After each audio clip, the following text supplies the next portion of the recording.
everyone, and welcome back to Psychology on Demand. So today I want to do a little bit of an overview of all the different therapy types. What I'd like you to do, so what I want to do is use this resource of so many different therapists and different experts, so you can put comments below so I can redo this video.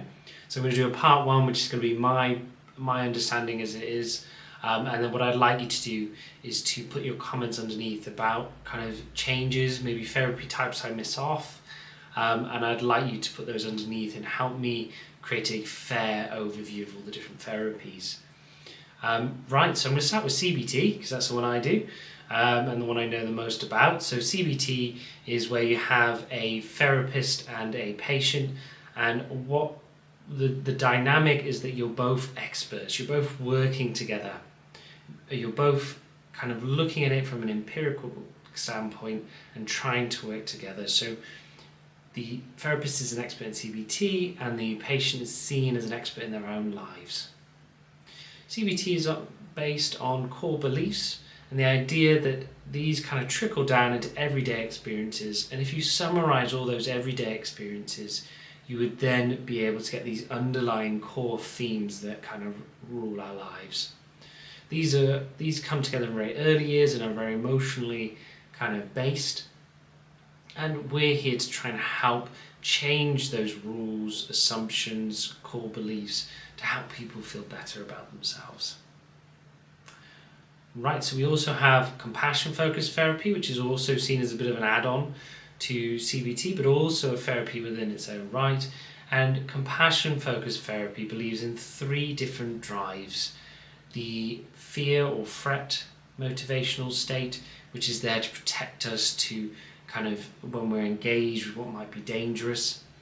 We have the motivational state, so this is looking for achievement, reward in life, and we're driven by this to go forward.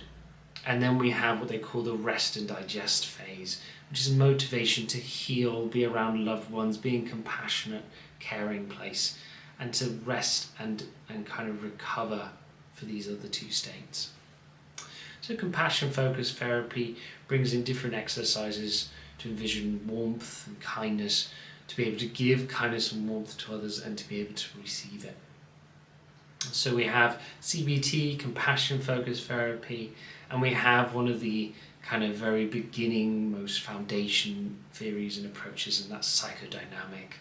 Psychodynamic believes that the therapist is a blank slate for which the patient or client is projecting their difficulties onto. So they might be playing out the dynamic from childhood with their parent, and they're projecting that onto the therapist. They also believe in unconscious motivating factors, which are the id, the ego, and the superego.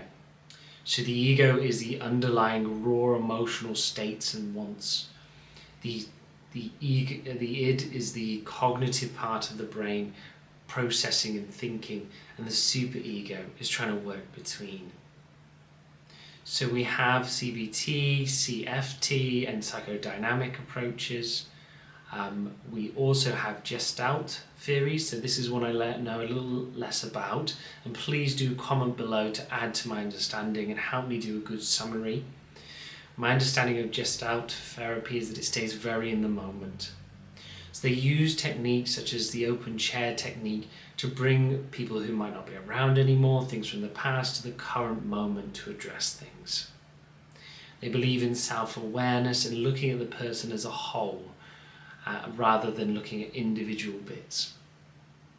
So this is Gestalt therapy. Please do comment below to add more to the next video. And then we have humanistic therapy. So humanistic therapists believe that it is enough to create an empathic and warm environment with a shared goal in order to grow. So they believe in the principles of unconditional positive regard, genuineness and empathy in order to grow as two people in a room. We also have Schema Therapy, which is a much more kind of in-depth version of CBT, where they spend a lot longer looking at core beliefs and go a lot more into that to try and help people with more severe difficulties, maybe personality disorders. We have EMDR therapy, which is seen to be very powerful in trauma, especially PTSD, and involves using a technique of bilateral stimulation, so using two parts of the body, either by tap, sound, sight, in order to move and shift memories from the past and to update them.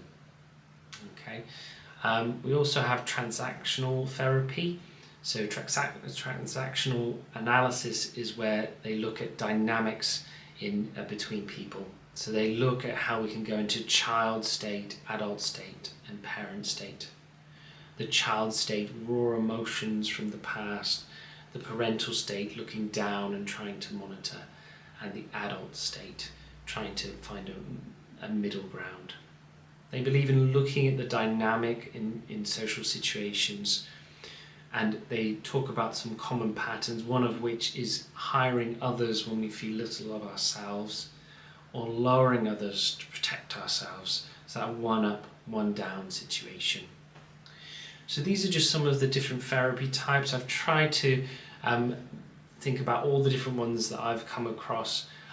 Please do kind of add below in the comments different approaches, and what I want to do is get a big summary of all the different therapy types. Let every domain have its voice in this video and do a really good overall kind of summary. So if you could just put in the title, the therapy type, your expertise and understanding, and your kind of briefest best summary, so that I can really bring together a good video to do them all justice. Okay, well, I hope you enjoyed today's video.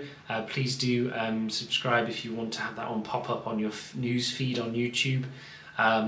Yeah, hopefully I'll see you again soon. All the best. Bye.